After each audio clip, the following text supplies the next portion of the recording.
नरेंद्र मोदी जी का हाथ सर पे है और आम जनता का विश्वास भरोसा है, वह दुनिया की कोई ताकत नरेंद्र मोदी जी के उम्मीदवार को हरा ही नहीं सकती है।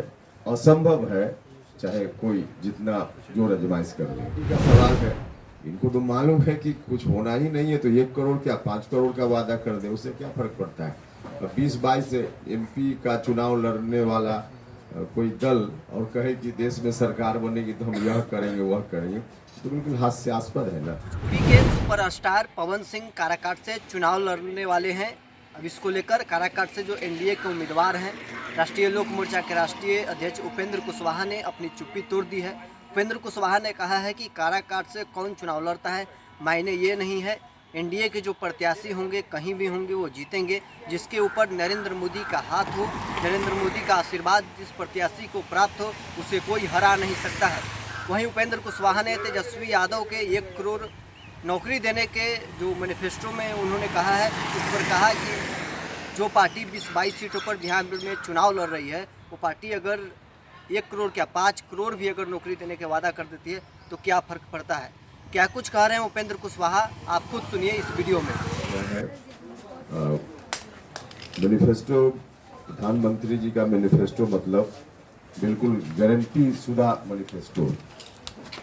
पहले भी कई बार आदरणीय नरेंद्र मोदी जी ने देश की जनता से वादा किया और उसमें से कई वादे तो इस तरह के थे जिसके बारे में विरोधी तो विरोधी, समर्थक भी सशंकित रहते थे कि इस तरह के कठिन वादों को कैसे पूरा किया जा सकेगा, लेकिन नरेंद्र मोदी जी ने करके दिखाया है।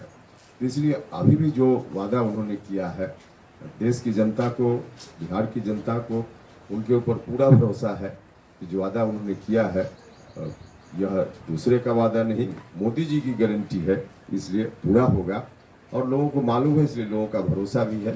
तो इस रूप में उनकी गारंटी का मतलब, घोषणा पत्र का मतलब पूरी गारंटी, यह पूरा होगा। काराकाट से पवन सिंह चुनाव लड़ रहे, कितना टफ देख रहे हैं?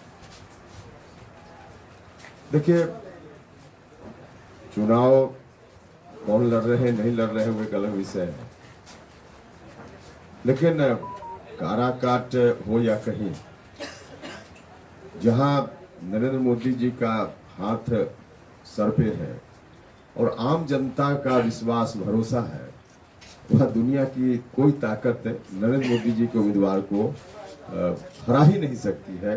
असंभव है, चाहे कोई जितना जोर आजमाइश कर ले। डॉक्टर अम्बेडकर साहब को अगर ठीक से सुनिए, उन्होंने जो लिखा और जो कहा, उसमें भी एक तो उन्होंने खुद ही शुरुआत की।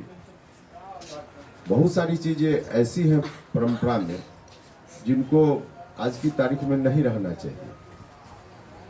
हाँ, यह बात भी सही है कि देश के अलग अलग हिस्सों में, अलग अलग जातीय समूहों में उनकी जो अपनी पहचान है, कुछ खास कारण से उस पहचान को बनाए रखते हुए और एक इस तरह की व्यवस्था हो जिसमें अनावश्यक चीजें समाप्त हो जाए, तो इसमें दिक्कत क्या है, होना ही चाहिए।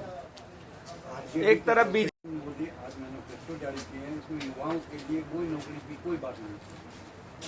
देखिए, सरकारी नौकरी तो जो वैकेंसी होती है, क्रिएट होती है, उसके हिसाब से नौकरी मिलती ही रहती है। सरकारी नौकरी, उसके लिए वादा करने की जरूरत नहीं पड़ती है। लेकिन सब लोगों को मालूम है कि सिर्फ सरकारी नौकरी से युवाओं की बेरोजगारी दूर नहीं की जा सकती। उनको रोजगार मिले, इसके लिए और भी बहुत सारा इंतजाम करना होगा। और उसी संदर्भ में प्रधानमंत्री जी ने जो अभी घोषणा पत्र जारी हुआ है उनकी ओर से, उसमें जो 10 लाख था युवाओं को, उसको बढ़ाने की बात की गई है। तो कुल मिला जुला कर ध्यान हर तरह से बेरोजगारी कैसे दूर हो इस पर है। अब जहाँ तक आरजेडी का सवाल है, इनको तो मालूम है कि कुछ होना ही नहीं है, तो 1 करोड़ क्या 5 करोड़ का वादा कर दे, उससे क्या फर्क पड़ता है। 2022 MP का चुनाव लड़ने वाला कोई दल और कहे कि देश में सरकार बनेगी तो हम यह करेंगे वह करेंगे, तो बिल्कुल हास्यास्पद है ना।